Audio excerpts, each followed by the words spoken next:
Welcome back, ladies and gentlemen, to our Thank you. Slightly Average Guys podcast. We appreciate you joining, as always. Whether you're watching live or whether you're listening through the, I guess the radio or whatever platform Let's you're just using. say the interwebs, because I just interwebs. like saying interwebs. I don't know why. Interwebs. Yeah, is that like a new thing? That the interwebs is on the line. That's what I'm thinking of. Yeah, on the line. On Let's the say line. On the line. Yeah, it's not online. It's on the line. On the line. the So line. wherever you're at, we appreciate you joining us. Appreciate you listening in. Stay tuned. It's been a while since we've been live, but we appreciate you coming back here.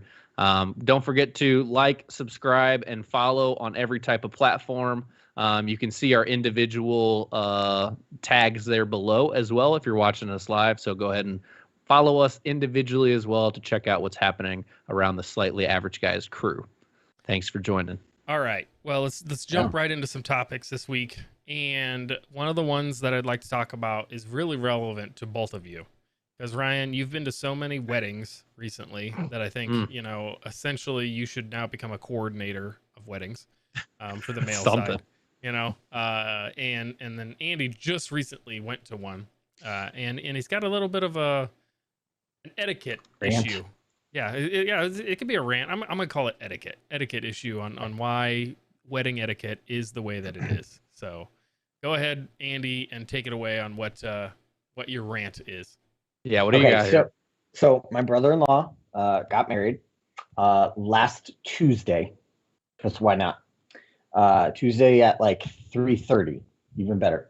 So young, definitely can't hate on him for trying to save money. Okay. So trying to get there at 3:30, it was like the farthest northeast I have gone in Mesa ever. Like, I don't know if it was Apache Junction, if it was, I don't know where we were at, but it was this really, really pretty venue. So leading up to it, the conversation of, I have to dress up. Well, dress up is subjective. I have a polo on, to be dressy, right? So my wife and I have this mini argument about you have to dress up. I don't want to do this the day of or the last minute. You just got to dress up. That's it. Like, everybody, all the girls dressing up, we're going to take photos. I'm like, okay, fine. So the day of the wedding comes and she says, what are you wearing? Tell me to dress up. I'm dressing up. I got khakis and I got a polo. She looks at my pants. She's like, ugh, what? What's wrong with them? They're khaki pants, right? This is business casual. I'm going to the wedding. I'm not going to be honored at some sort of gala for some like humanitarian award where I need a tuxedo. I don't need that. So she's like, whatever, fine. So then it came to my shoes and I'm like, I'm just going to throw my Vans on. I got solid color Vans. It's fine. Plus they're comfortable. And, it's one thing to dress up from a work standpoint. I've had a job where I had to dress business casuals, khakis and pants, or khakis and polo. And, you had to wear some type of dress shoe. And I've also had the complete opposite where it's like show up and whatever. And I wear sweats to work. So it's, I've had the extremes on both sides. So we have this argument about shoes and I'm just like, whatever, fine. So we end up going, I show up and in the wedding party is, I guess they're nieces, the nephews from sister-in-law's family. All the little nephews are in Converse shoes. And I'm like, the first thing I notice, right? And I'm like, hey, are you kidding me? Now they're 12, 10 years old, whatever. The little sister's full on dress, fine. She's cute. She looks great. She's like 8. Then here comes, so my wife has 2 sisters, an older, a younger, and then the younger brother. So then here comes the older sister's husband in a polo and jeans and Vans. And I'm just like, come on, are you freaking kidding me? And she's like, well, I wanted to take nice pictures. And I'm like, where in the history of wedding photos are we as guests? We're not in the wedding party. We as guests, somebody's going to look at our photos and be like, oh, I can't believe you wore flip-flops, or I can't believe you wore some sort of ridiculous shoe option. Well, as the night, so we show up. My oldest daughter is actually in a dress, which is very hard to actually get her to dress up. And she wore like nice shoes. We show up. She sees the exact same thing I do. And she's like, nope, turns around, goes to the car and gets her Crocs on. So I'm not even this bad. and my daughter's in a black dress, wait and a she minute. puts white Crocs on. I was gonna say, like, what was she wearing is gonna be my question because Mhm. just going. Oh, they did. I have a hatred for They didn't go Crocs. together. I Well, yeah, I haven't purchased them. There's a part of me that wants to, just as a dad, from the like embarrassing standpoint. But she puts on her white Crocs. They don't look good. So my problem here is I'm not in the wedding. Okay, I've been in weddings. Obviously, I got married. We didn't have a wedding. We went to the courthouse. But I've been a best man, and I've just been in the wedding line. Obviously, we were dressed up for both of those. But as a guest, I'm not showing up in sweatpants and flip flops and like a wife beater that's stained from drinking too many 40s. But I'm also just in the wedding party, or I'm not in the wedding party, I'm just a guest. So why is there this, unwritten rule that I have to dress up, right? I'm there to honor, it's family. I'm there to support, new person coming in. I can relate because we're outsiders, right? We married into the family. You're over there in the corner whispering to him, going, "Get out now! Don't do it. You don't even know what you're getting yourself into." But I don't like that I have to dress up to go and sit there. So another thing is like I want to be comfortable because weddings are forever. Mm-hmm. So I'm not going to go and sit there for 3 or 4 hours. I think we left at almost 9:00. So I didn't get there until probably 4. So I was there for a good 5 hours. And it's not that it was uncomfortable, but again, I'm not going to dress up into this nonsense for no reason. I'm not in any photos. I'm not in the party. Like, I'm not going to be on someone's wall for the next 30 to 40 years. Right. Who cares? Jeez, I hope it's not wear on the wall that long. Me too.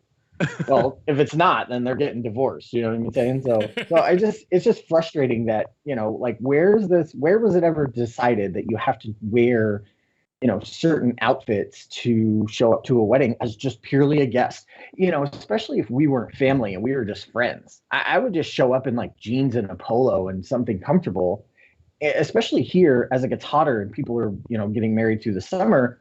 I'm not trying to, be all fancy and any of that nonsense. That's silly. So it was very frustrating that whole night. And I ultimately ended up changing my shoes. I didn't tell my wife. I snuck off to the car and I changed my shoes. She never noticed, which made me think I could probably have changed my pants and she probably wouldn't have noticed either. So very frustrating. Ryan, where are you at on this rant of why should, I mean, I get it if you, like Andy's saying, if you're in the wedding, that's a different, or direct family, right? Like parents, grandparents, like, all right, whatever. But you're not even the direct, connection with everybody. So I get what he's saying. What's your take on it?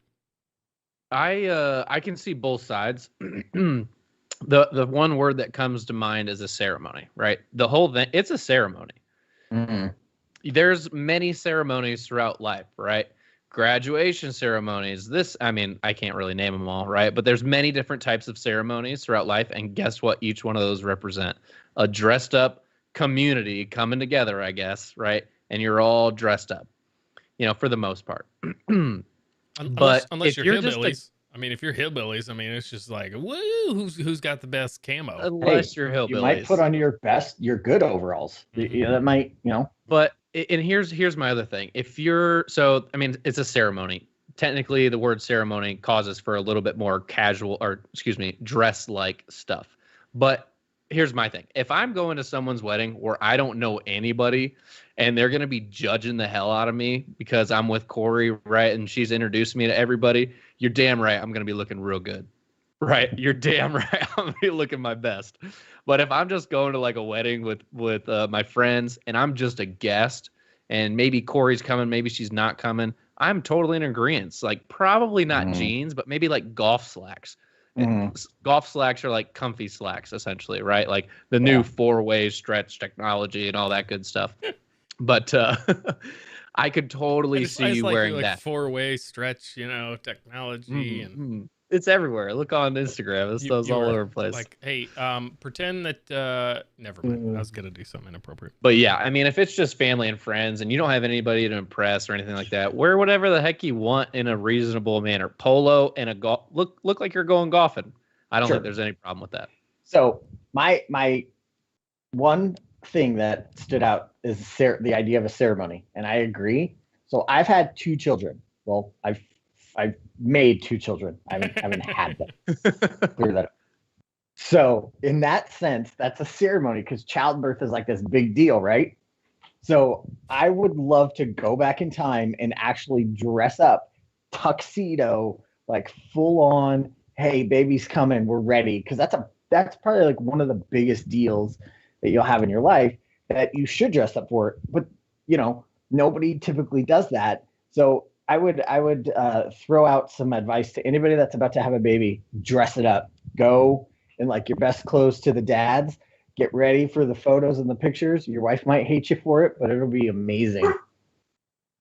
And I never ever even thought of that, mostly because I didn't want to die. There's a whole story about my father and having, I think it was my sister. I don't think it was me, but my doing stupid shit at the the hospital. And it was my dad was at work. He got called, hey, you're having the kids. So he drove and he's already got his lunch pail. So he's going in. They don't let the woman eat, because you can't during that whole entire thing. So he's over there eating a sandwich, and he's got like these ice chips that the hospital gives you to feed the gal. And my mom's like, you really eating the sandwich? Are you really eating the sandwich? She's like, you want some ice chips? She's like, you can take those ice chips and shove them right up your ass. You did a nice job on the buttons there. So That's anyway, awesome. so I can only imagine what my interaction would be if I would have shown up in like a full tuxedo. Oh. For the baby. I should have, because it was a boy too. It was but let me excuse me, I'm having a terrible time in my throat. Let me switch it up a little bit. Let me think a little bit differently. If this is, and maybe this might be a little bit, it might depend on who I'm asking, but Andy, I'm just going to ask you anyways, right? So if it's your wedding and you invite your friends, and you're sitting up there, you're holding the hands, you're about to say I do, and you're looking out into the audience, what do you want to see? So to me, if it's just people in attendance, it doesn't matter, because the biggest effort and the meaningful thing to me is that you're there to support what I'm doing and my new family, that you're there. I don't care what you're wearing. It doesn't matter, right? Now, I guess I shouldn't say I don't care. Like if people showed up in bathing suits and all that, I would probably be like, really? So I mean, there's a line that gets drawn, right? You're not going to show up like Ryan said in a wife beater and something hillbilly, whatever, and you're not going to show up in a bathing suit, right? No. You're going to at least wear shorts and a t-shirt. Yeah, and I would also expect that people would dress weather accordingly or seasonal accordingly, right? Like if I got married in July, I would expect that you would show up. It's hot as you know what outside, and you want to be comfortable. And that you even made the trek to go sit outside with us for that little component that we're going to do the whole ceremony and then go inside. To me, it wouldn't matter. I'm more of like you're here, you're supporting me, and I appreciate that you've taken the time to do that. I don't think there's any situation where you cannot go dress in a golf outfit. Hot outside, shorts and a polo. Formal, a little bit more formal, slacks, golf slacks, right? Because they're more comfortable, and a polo. You're done. You can go anywhere with that. and maybe, not everybody goes to church, right? But some of this stuff you can just relate to church attire, man. Yeah. That's all it is. Do I wear t-shirts to church? Yeah, absolutely. Do sometimes wear polos or like short sleeve button ups? Yeah, absolutely. Just like whatever you can dress as fancy as you want to church, and you can dress as not fancy as you want to church. But do you dress like a hillbilly, and do you wear, booty shorts and all this other stuff? No. I mean, so I could say a lot of the stuff goes to what kind of attire is it? It's church attire, dude. Sure. I mean, I would just like to point out that this thing right here. I mean, if we're really going to talk about, attire that we think is appropriate, for the time of year, the summertime.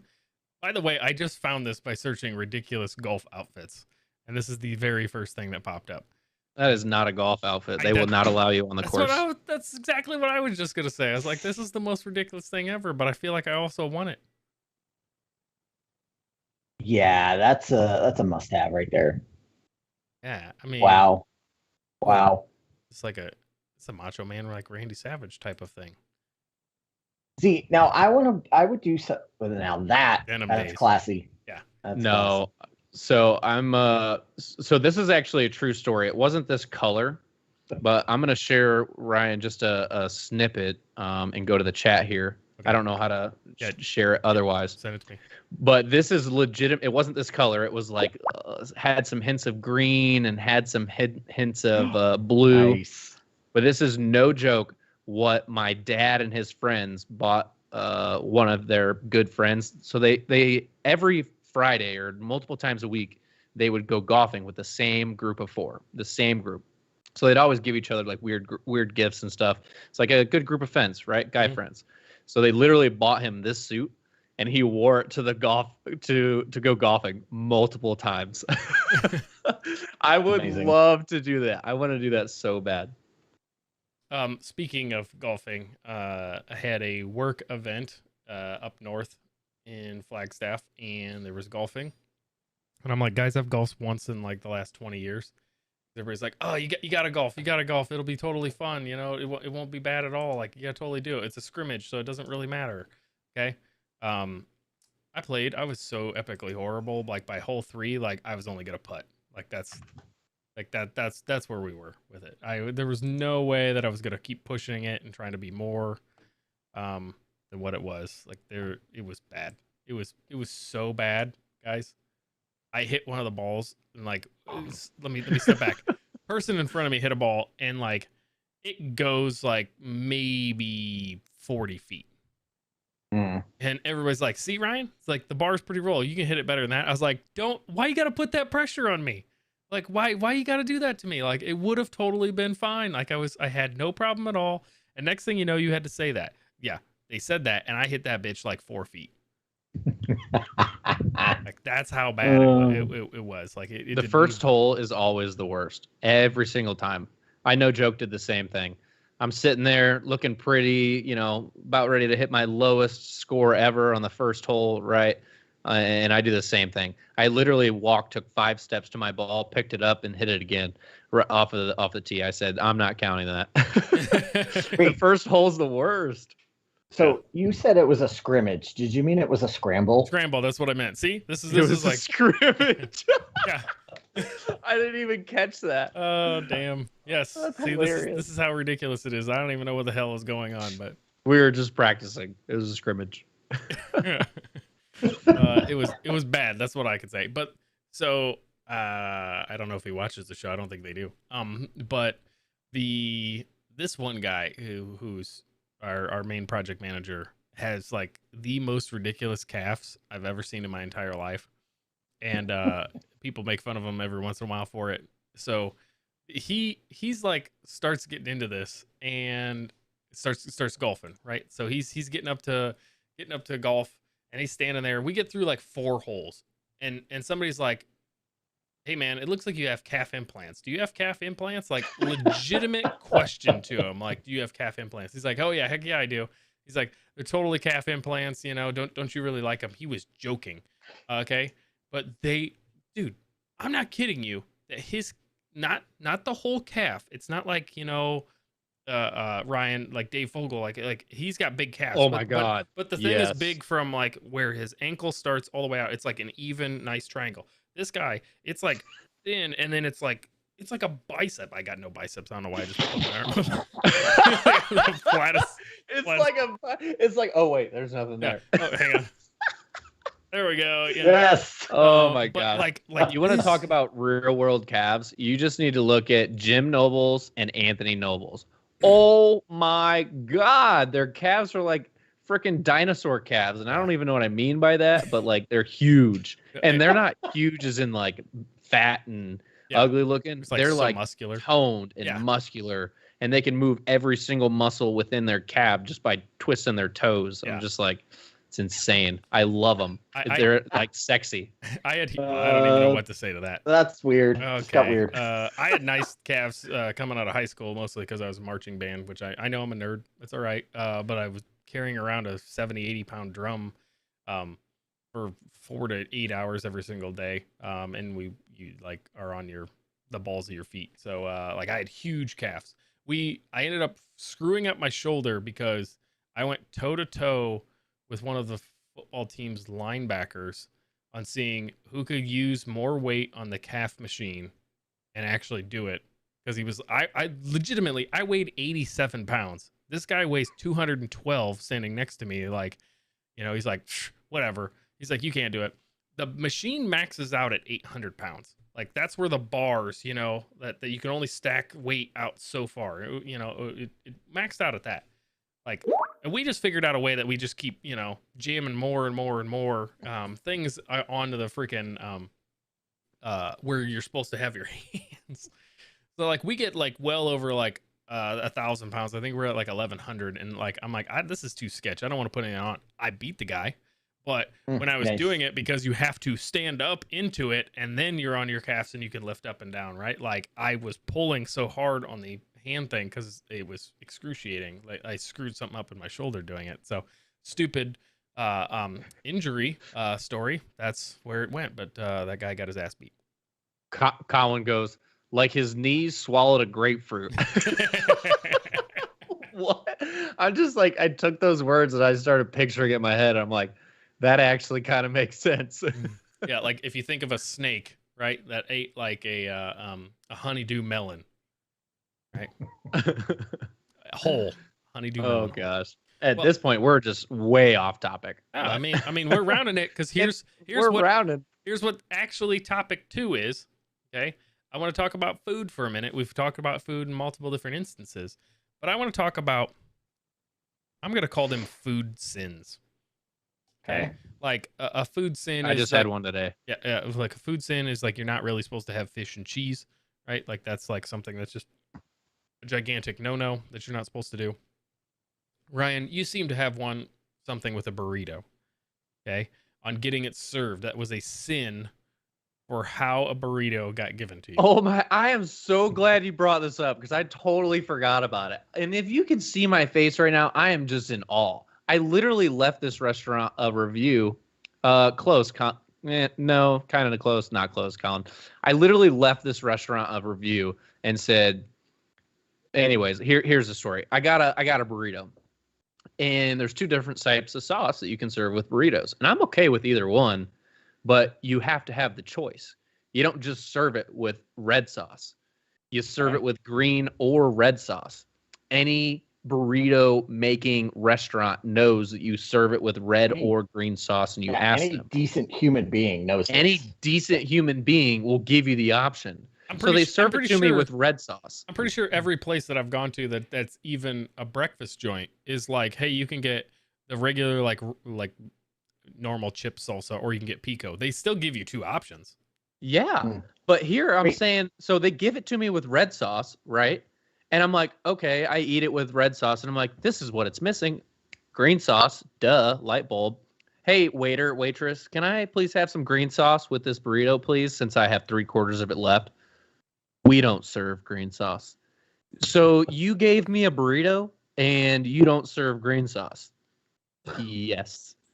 Okay. And I literally left him a review. I'm going to pull up in the interim. You guys can ask questions, but I'm going to pull up this review. Go ahead, Andy. I got a couple questions. Okay. So one, I thought you meant like you're talking serving burritos with this type of salsa or that. I'm thinking on top, but you're just saying as an accompaniment to the side so you could dip or pour. Yes. So not like covered. Yes, handheld burrito. I'm a handheld burrito. It's not a wet burrito, right? Wet burrito, you wet for. Okay. I'm talking like pour it on top. Yep. Okay, cool. So as you're telling me this, I'm picturing in my head the scene from Step Brothers where they're at the wedding and he's like, I didn't want salmon. I said it 4 times. And he like throws the plate and like gets up and walks away as your response to them telling you they don't have green salsa, which I think would have been fantastic. Here, and it's not as funny as I thought, but here's legitimately word for word my review.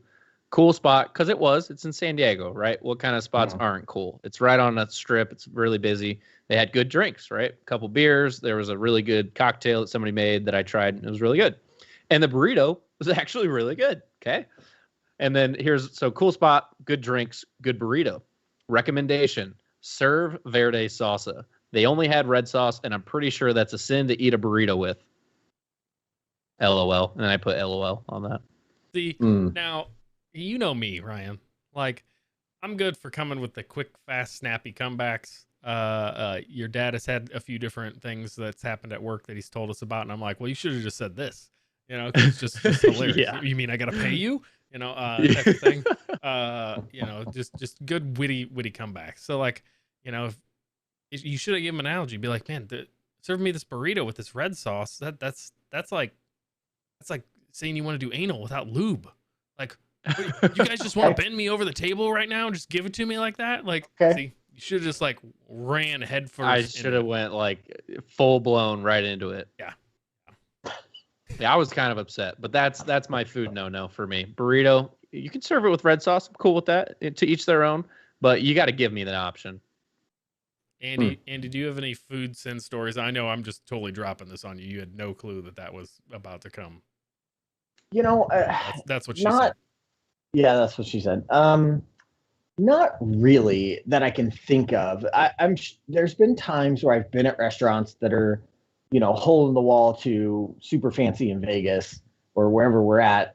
I've eaten at a couple places in Manhattan where, the combo of stuff, I'm like, that doesn't go together, right? I don't like that. Like we were somewhere recently and it was like this peanut butter and jelly burger, but it wasn't like full on like jelly, like, it was just like pickled something like those. No, have a hamburger and have your peanut butter and jelly over there. Those don't go together, but I haven't really been like angry where I didn't have an option. I can't think of anything that stands out. Okay. Let me ask you both the question in reverse. Something that sounded utterly weird, but ended up being delicious. And I'm gonna throw something out here because it was something that happened when we were like completely inebriated. There's a dive bar down. It's close to where Ryan currently lives, but it's down close to my old house. Actually, it's way closer to my old rental house. There was a dive bar, and me, my wife, and a friend of mine would go there like literally every night. Somehow we became alcoholics for 6 months straight. And there was a thing called sloppy dip, and it was chips. Yeah. Dive bar sloppy dip. And when you when you read it, you were like, this thing alone just sounds like the weirdest concoction. And it had like all these different cheeses, which essentially just say queso, but it didn't really taste like queso. It tasted like regular, like it didn't have like the didn't have the polish that queso has, like when you go to a Mexican restaurant. But yeah, it didn't have that smoothness. That's the word. But then they put black beans and something else in it, and I can't remember what the hell that is right now. But here's like it in and of itself is a little weird, right? And then it comes with tortilla chips, and you eat it like a dip. And again, it's like a play, like a dive bar play on queso. It sounds weird. And then I am hammered the one night, and I decide I'm gonna order it with French fries. And the waitress looks at me like I have 6 heads, and I'm like, how is that much like that crazy of an idea? And then we eat it, and we no shit never ever got tortilla chips with that ever again, because it was that freaking good. Oh, that's hilarious. Anybody get sloppy dip? Mm-hmm. That reminds me of something else that I won't say. Well, it's college stories, anyway. But have you guys either have ever had like ordered something that like literally sounded like, again, like Andy said a little bit, right? Like it's the weird concoction of things that you like, I normally wouldn't try that. And somehow you ended up trying it and it was delicious. I mean, I've definitely done most of that while I've been drinking heavily. Mm-hmm. I will say that at one point we went to a bar a long time ago up in like Cave Creek, and they had pickled pig's feet. And no. It wasn't as disgusting as you think it might have been, but it also wasn't good. So it was, I just remember it being very salty, but it wasn't bad. We're like, once you get over the fact that you like, they go into a jar and take a hoof, right? You got this like hoof out, and then like you just bite it. Once you get over that. Also, I like every single comment you've made. I could just be put like that's what she said. It was just very, very salty. It's very salty.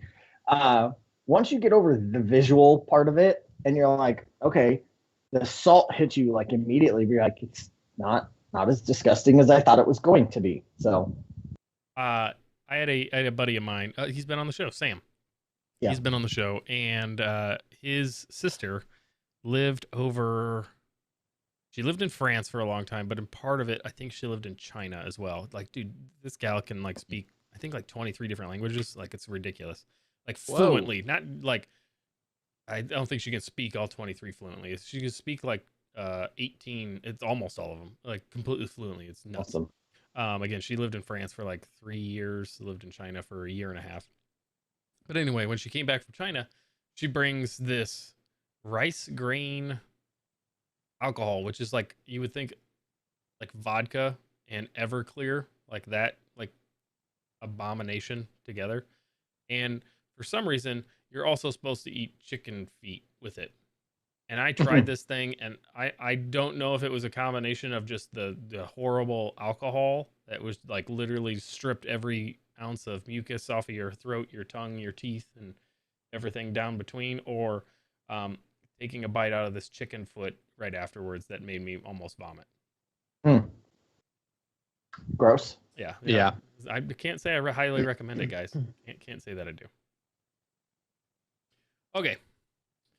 Since I don't even know the time on how long this has been going. 34 minutes. All right, let me bring in one more topic then. All right, because I liked Andy brought it up in our Discord a little bit ago, and it's actually relevant to Twitch at least. Okay, and that is does watching people play video games ruin your video game experience? Okay, like do either of you feel that way? Because both of you have consumed some Twitch and as well as been that person that is playing, you know. Yeah. And from I'm gonna speak from the outsider because I used to play games long ago and never have really as an adult unless it's a racing game. But I would say for me it definitely doesn't, because I would never play those games. Like, let's say a game that's so ridiculously intense from gameplay, and I don't even know enough people in order to actually make it work. Like World of Warcraft, right? You had to like be a clan of people to get past certain things, and really, like, I would never ever do that. I'm not gonna put that much time into a game, but I would definitely watch somebody, kill one of those big crazy levels that it's totally impossible, that I'm not gonna do all the work. So for me, it definitely doesn't ruin it, but I'm also not the person that would have played it in the first place. Yeah. Ryan? So, go ahead, Andy. Yeah, Andy. I was gonna say, so I'll elaborate a little bit, because I think you're right. I think the game is the key. So I watched. I have a couple of guys that I watch stream, and one of them recently played this new Resident Evil game that came out. So I played that way back in the day. I thought it was really cool, right? This is, it was a little bit of spookiness and problem solving and puzzles. So I watched him play. Now I watch him play first-person shooter games, Call of Duty, Escape from Tarkov, like some of these other games where there's just this openness to it, right? So you're doing it even though it might be repetitive because you're going to do the same thing, you're looting, you're finding stuff. So he played this game that has a storyline, and there is nothing after that. Once you beat it, you beat it. So for me, I watched him play all of it. Like, he did it over 3 streaming sessions. At the end of it, I was like, I watched every second of him play it because I like him. I think he's very entertaining, but the game was so interesting, and I thought, just well done. I essentially played it. Now, if I watch somebody play Call of Duty or Grand Theft Auto or Red Dead Redemption, I logged a lot of hours on that. It's this immersive storyline, but then once you're done with it, there's this open world, right? You've got this massive, and Red Dead and Grand Theft Auto are made by the same developer crew or whatever. So it's just open. You do whatever you want. So for me, those, I'm like, all right, I played the storyline. I'll probably never go back to it, but at least I can just roam around. I could do whatever. I could shoot people. I could run people, whatever. With this one, he played it, and I literally sat there and I was like, probably the first 90 minutes, I was like, oh, this is great. I'm going to get it. right? But then I watched him play over those three separate days, and at the end, I was like, I essentially played the game. I don't want to do it. Yeah. I watched him do it. All the time that he spent doing it, the you died on this level or this The part, difficulties. yeah. So to me, I'm like, I played it. I don't need to do that. So I felt like, am I gonna prevent myself from watching certain things happen over streaming video games to not ruin a game or to try it out? Because if there's not this immersive like openness to it, I probably would just watch somebody do it and then that's it. Like then I got the full experience that I don't need to actually do it. So yeah, you save $60. Yeah, and that's the first time I've ever felt that way because That's interesting.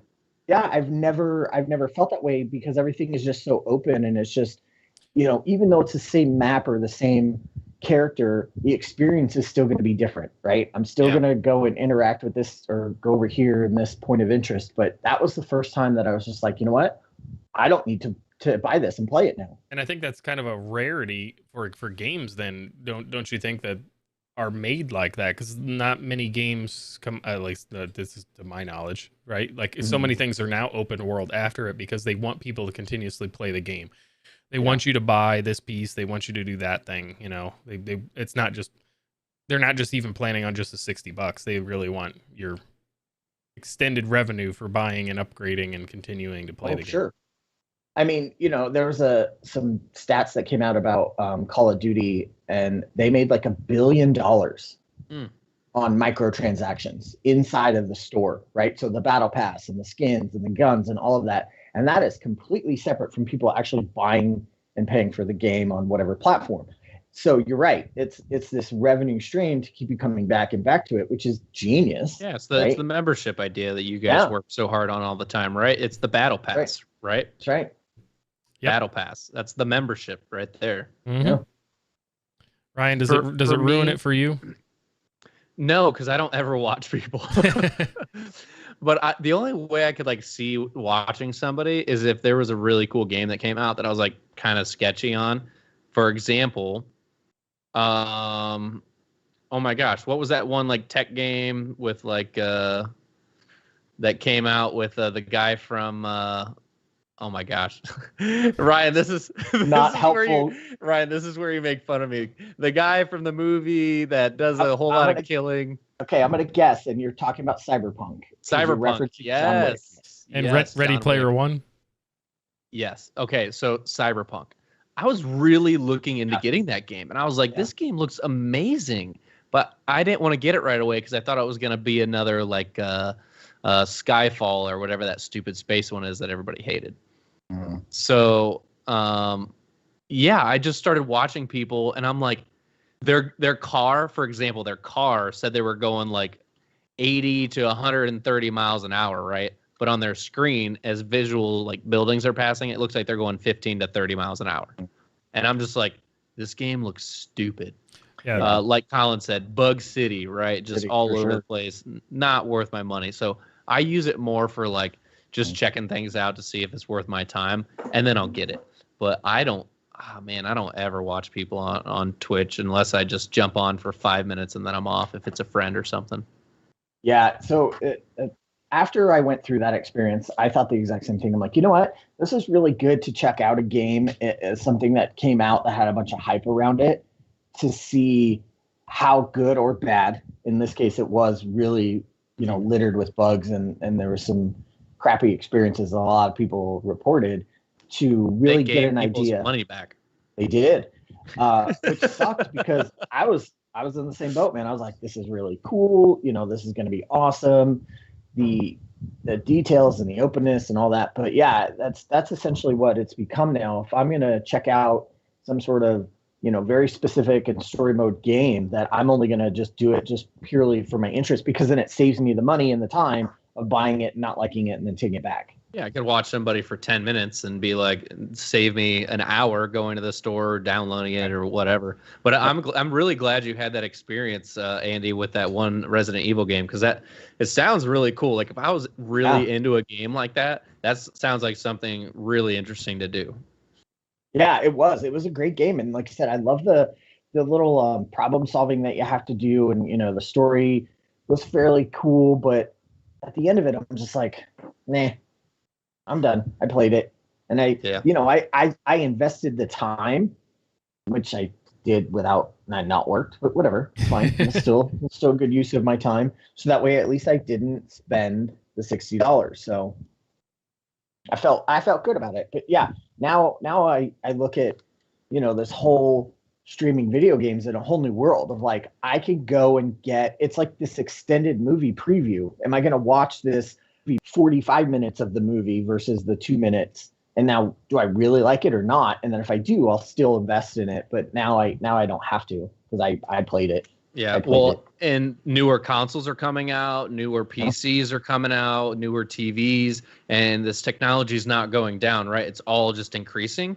And these games are going to be increasing as well, because they have to keep up with the technology. They have to keep up with the 4K, the 240 hertz, the 8K, people are coming out with the 3D stuff, like all this. There's a lot that goes into it, and these VR. $60 games are not going to stay $60 for long. I can guarantee that. Yeah. Like the moment that we actually, like, if you've ever watched the movie Ready Player One and how that VR you actually can live in it and everything, and then you start to talk about NFTs and in the crypto world and everything currently, like now things are actually coming together where we're getting very close to like, oh, it's not just going to be us building a house in Sims just to build the most ridiculous house. Like, you'll literally do that in VR, and you can go over to other people's houses, and like, you have this artwork because there's only 50 Mona Lisa digital prints that you can have, and you're the one that's got it. And everybody wants to come over and see it in your virtual world. It's like mind blowing when you talk about that type of stuff. Yeah, no, it's interesting. All right, everybody. Well, we appreciate everybody watching, listening to us as always every single Wednesday at about 8 p.m. I'm just gonna say Arizona time, and we post every single week. So appreciate that, and see everybody next week. See ya.